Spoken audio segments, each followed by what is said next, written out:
सोचिए, एक बेटी, एक स्टूडेंट जिसका सपना था एक बेहतर ज़िंदगी बनाने का, लेकिन एक रात अचानक वो घर से गायब हो जाती है। ना मोबाइल, ना कोई चिट्ठी, बस सीसीटीवी की धुंधली तस्वीरें और घर वाले पागलों की तरह उसे ढूंढते रहते हैं। पूरा मोहल्ला डर में और पुलिस के पास कोई ठोस सुराग नहीं। फिर 7 दिन बाद ये लड़की अचानक सामने आती है। लेकिन दोस्तों, असली कहानी तो यहीं से शुरू होती है, क्योंकि जो सच सामने आया वो किसी फिल्मी कहानी से कम नहीं था। और जब आपको पता चलेगा कि श्रद्धा तिवारी ने आखिर क्यों और किसके साथ ये कदम उठाया, तो यकीन मानिए आप भी हैरान रह जाएंगे। 23 अगस्त की वो रात, इंदौर का MIG इलाका, जहां हर कोई चैन की नींद सो रहा था, वहीं एक घर में ज़िंदगी हमेशा के लिए बदलने वाली थी। 22 साल की श्रद्धा तिवारी, जो BBA की स्टूडेंट थी, अचानक रात के 2 बजे घर से बाहर निकल जाती है। ना मोबाइल साथ, ना कोई बैग, और ना ही किसी को बताए बिना। सोचिए, इतनी रात को एक लड़की अकेले कहाँ जा रही होगी? क्या किसी ने उसे बुलाया था, या फिर वो खुद किसी बड़ी प्लानिंग के साथ घर से निकली थी? सुबह जब घर वालों को उसकी गैर मौजूदगी का पता चला, तो पूरे परिवार में जैसे हड़कंप मच गया। माँ बाप की नींद उड़ गई, रिश्तेदार परेशान, और पड़ोसियों के बीच खुसर-फुसर शुरू। परिवार ने तुरंत पुलिस को सूचना दी। FIR दर्ज हुई और पुलिस ने CCTV कैमरों को खंगालना शुरू किया। फुटेज में श्रद्धा को आखिरी बार लोटस कॉलोनी और MR10 इलाके में घूमते हुए देखा गया, लेकिन उसके बाद जैसे वो हवा में गायब हो गई। ना कोई कॉल, ना कोई मैसेज और ना कोई सुराग। परिवार सोचने लगा, क्या श्रद्धा किसी हादसे का शिकार हो गई, या फिर उसके साथ कुछ और डरावना हुआ है? और यहीं से इस केस की शुरुआत होती है, एक ऐसे सस्पेंस की जिसकी कल्पना किसी और ने ना की थी। श्रद्धा के अचानक गायब होने से परिवार की हालत पागलपन की हद तक पहुंच चुकी थी। हर तरफ तलाश हुई, लेकिन कहीं कोई सुराग नहीं मिला। और जब सारे रास्ते बंद हो गए, तो परिवार ने उठाया एक ऐसा कदम जिसने पूरे शहर को हिला दिया। उन्होंने श्रद्धा की तस्वीर अपने ही घर के बाहर उल्टी टांग दी। जी हाँ, उल्टी, क्योंकि मान्यता है कि ऐसा करने से खोया हुआ इंसान जल्दी वापस लौट आता है। और ये वही रिवाज था जो कुछ समय पहले एक और गुमशुदा लड़की की तलाश में किया गया था। लेकिन इतना ही नहीं, परिवार ने घोषणा कर दी, जो भी श्रद्धा को ढूंढ कर लाएगा उसे 51,000 का इनाम मिलेगा। अब पूरा शहर चर्चा करने लगा, आखिर ऐसा क्या हुआ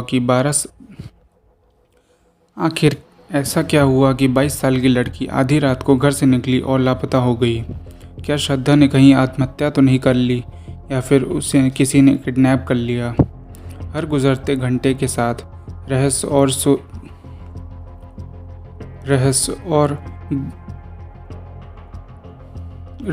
और गहराता जा रहा था, और लोग सोचने लगे कि ये मामला कोई साधारण गुमशुदगी का नहीं है, इसके पीछे कोई बड़ी सच्चाई छिपी है। 6 दिन तक पूरा शहर दहशत में रहा। पुलिस, परिवार और रिश्तेदार सब श्रद्धा की तलाश में जुटे थे, लेकिन किसी को अंदाज़ा भी नहीं था कि कहानी में ऐसा मोड़ आने वाला है जो किसी फिल्म की स्क्रिप्ट से भी ज़्यादा नाटकीय होगा। 6 दिन बाद श्रद्धा अचानक खुद सामने आती है, लेकिन अकेली नहीं, बल्कि अपने नए पति के साथ। अब ज़रा सोचिए, जो लड़की 2 बजे रात को घर से गायब हुई थी, जिसके लिए पूरा शहर इनाम की घोषणा कर रहा था, वो अचानक वापस आ गई और बताती है कि वो शादीशुदा है। लेकिन यहाँ से खुलता है असली राज। दरअसल श्रद्धा घर से निकली थी अपने बॉयफ्रेंड सार्थक के साथ भागकर शादी करने। उसने सोचा था कि अब उसके सारे सपने पूरे हो जाएंगे। लेकिन स्टेशन पर सार्थक ने अचानक फ़ोन किया और साफ कह दिया, मैं शादी नहीं कर सकता। ये सुनकर श्रद्धा की दुनिया जैसे बिखर गई। उसका दिल टूट गया, उसकी उम्मीदें चकनाचूर हो गई। श्रद्धा टूटी हुई थी, बिना किसी मंजिल के एक ट्रेन में चढ़ गई और पहुंच गई रतलाम स्टेशन। लेकिन उसे ज़रा भी अंदाज़ा नहीं था कि रतलाम स्टेशन पर उसकी ज़िंदगी का सबसे बड़ा ट्विस्ट उसका इंतज़ार कर रहा है।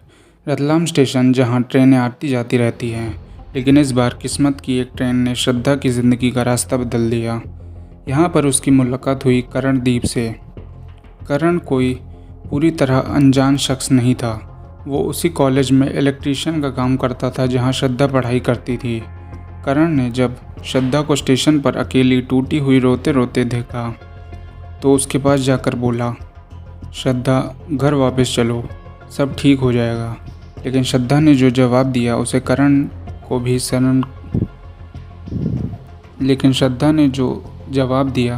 उसने करण को भी सन्न कर दिया। वो बोली, मैं घर से तो शादी करने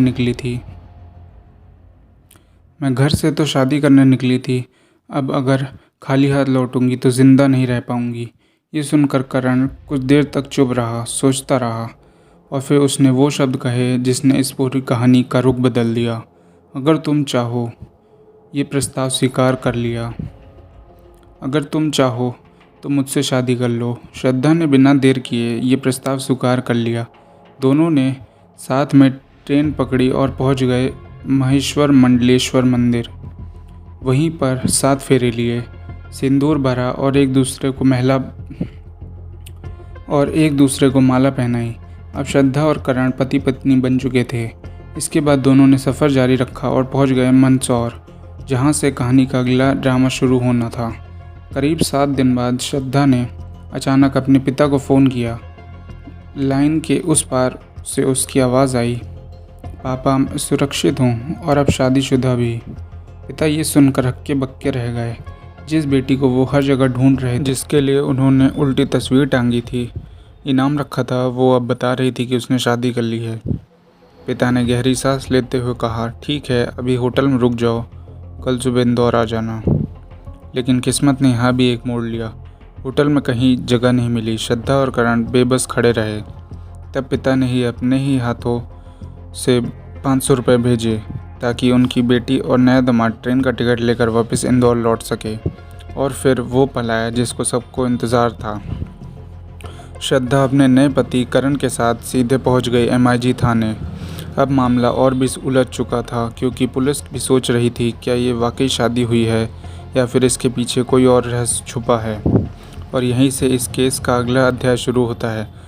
लेकिन अब असली ड्रामा शुरू हुआ। पुलिस स्टेशन में बेटी और नए दामाद को देखकर पिता का दिल बैठ गया। उन्होंने गुस्से और बेबसी भरे स्वर में कहा, जिस लड़के के पास अपनी यात्रा के लिए 500 रुपये नहीं थे, वो मेरी बेटी का भविष्य कैसे संभालेगा।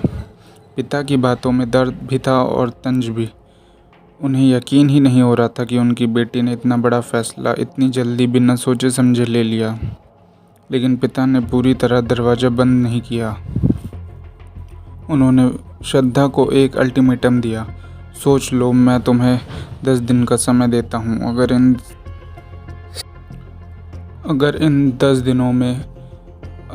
10 दिनों के बाद भी तुम करण के साथ रहना चाहो तो मैं इस शादी को मान लूँगा और समाज के सामने खुलेआम इसका जश्न भी मनाऊँगा। अब सारा दबाव श्रद्धा पर था। क्या वो पिता का कहना मानेगी या फिर अपने नए पति करण के साथ डट कर खड़ी रहेगी। यहीं से इस कहानी का अगला अध्याय और भी पेचीदा हो गया। इसी बीच सोशल मीडिया पर एक 13 सेकंड का वीडियो वायरल हो गया। वीडियो में श्रद्धा की मांग में भरा था लाल सिंदूर और गले में भी थी फूलों की माला। यानी अब सबूत साफ था, श्रद्धा ने सच में शादी कर ली थी। पुलिस ने औपचारिकताओं के तहत उसे मैरिज सर्टिफिकेट मांगा, पूछताछ की, लेकिन जब श्रद्धा ने डंके की चोट पर कहा, मैं अपनी मर्ज़ी से शादी कर चुकी हूँ और मैं करण के साथ ही रहना चाहती हूँ, तो पुलिस ने भी इसे उसी के साथ जाने की इजाज़त दे दी। फिर आया वो पल जब पिता और बेटी आमने सामने बैठे। पिता ने घंटों समझाया, रिश्तेदारों ने भी लाख कोशिशें की कि श्रद्धा घर लौट आए, लेकिन श्रद्धा का जवाब वही था, डटकर, बेखौफ और दृढ़।